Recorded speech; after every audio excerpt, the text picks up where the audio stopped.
7 kejanggalan versi Ahmad, supir ambulan pembawa jenazah Brigadir J. Tak boleh nyalakan lampu.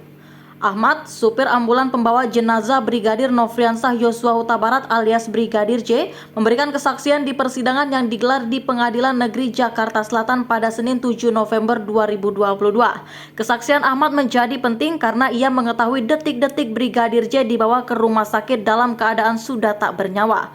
Kepada majelis hakim dan anggotanya, Ahmad mengatakan ada beberapa peristiwa yang membuatnya curiga.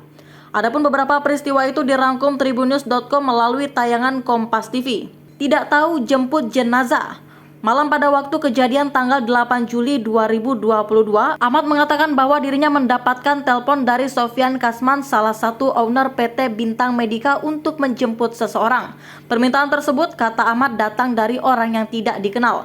Pukul 19.13 Februari, Ahmad lantas berangkat menuju lokasi permintaan layanan ambulan, yakni di Duren 3, Jakarta Selatan. Tiba di lokasi itu, Ahmad merasa curiga.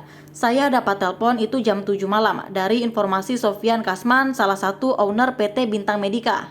Ia hanya mengabarkan ini ada yang membutuhkan layanan ambulan. Ada telepon dari website meminta bantuan ambulan. Permintaan dari orang tak dikenal, jelas Ahmad.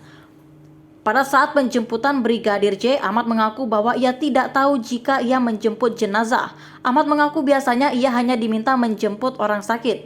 Saya biasanya menjemput orang sakit, jarang disuruh menjemput orang meninggal, kecuali dari kepolisian atau Satlantas Jakarta Timur, jelas Ahmad lagi. Curiga di Duren 3. Ketika diberitahu ada pekerjaan layanan ambulan, Ahmad tidak merasa curiga meski permintaan datang dari orang yang tidak dikenal. Hal itu lantaran ia biasa mendapatkan permintaan layanan penjemputan orang sakit memang dari orang yang tak dikenal. Saya pada saat itu tidak curiga, karena biasa atau lazim seperti itu, kata Ahmad. Waktu sampai ke rumah permintaan layanan di Duren 3, Ahmad baru merasa curiga.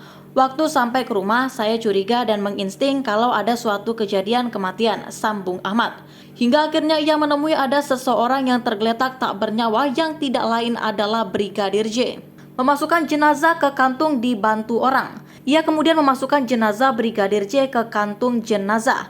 Karena datangnya hanya sendirian, Ahmad lantas meminta bantuan kepada bapak-bapak yang ada di lokasi kejadian. Ahmad tidak yakin berapa orang yang membantunya mengangkat jenazah. Dari lokasi korban yang tergeletak, saya mengangkat dibantu 3-4 orang bapak-bapak yang ada di lokasi itu untuk memasukkan Brigadir J ke kantung jenazah, lanjut Ahmad. Tak boleh nyalakan lampu ambulans. Ketika jenazah telah dimasukkan ke ambulan, Ahmad lantas bersiap mengantarkannya ke Rumah Sakit Polri Kramat Jati. Pada saat Ahmad akan menyalakan lampu atau sirine mobil ambulan, Ahmad ditahan oleh seseorang. Orang tersebut meminta Ahmad untuk menyalakan lampu ketika keluar dari komplek. Lalu ketika jenazah diangkat ke mobil, pas saya mau nyalain lampu rotator atau lampu ambulans, seorang mengatakan kepada saya, "Tahan dulu mas, nanti aja di luar, nanti ikutin arahannya saja, nanti dikawal," jelas Ahmad. Ahmad pun menuruti perintah orang tersebut dan lantas membawa jenazah menuju ke luar komplek. Dikawal anggota Provos. Belum juga ambulan keluar kompleks, sebuah mobil Pajero Provos telah menunggu. Seseorang yang diketahui anggota Provos itu lantas meminta Ahmad untuk mengikuti arahannya. Salah seorang anggota Provos itu juga ikut mobil ambulans bersama Ahmad. Pas saya keluar komplek ada mobil Provos. Saya di belakangnya, lalu satu anggota Provos turun. Saya lalu ditemani anggota Provos di dalam mobil ambulan, ujar Ahmad. Jenazah dibawa ke ICU, bukan ruang jenazah. Hal lain yang menjadi kecurigaan Ahmad adalah jenazah Brigadir J tidak langsung dibawa ke ruang forensik atau ke ruang jenazah. Ketika tiba di Rumah Sakit Polri Kramat Jati, anggota Provos itu justru meminta Ahmad untuk menurunkan jenazah Brigadir J di ICU. Pas masuk rumah sakit tidak langsung ke forensik, tapi ke ICU. Biasanya saya langsung di ruang jenazah.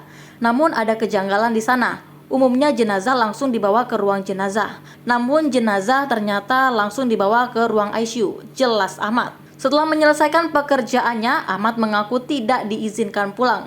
Ia diminta oleh anggota Provos itu untuk menunggu di area Rumah Sakit Kramat Jati. Setelah jenazah keluar, Ahmad merasa bingung karena jenazah dimasukkan di mobil ambulan lain. Saya menunggu dan makan di samping masjid sampai mau subuh. Baru itu keluar jenazah dan dimasukkan ke ambulans, tetapi bukan ambulans saya, jelas Ahmad. Ahmad pun mengaku tidak mendapatkan ongkos jasa. Jasanya bahkan tidak dibayar.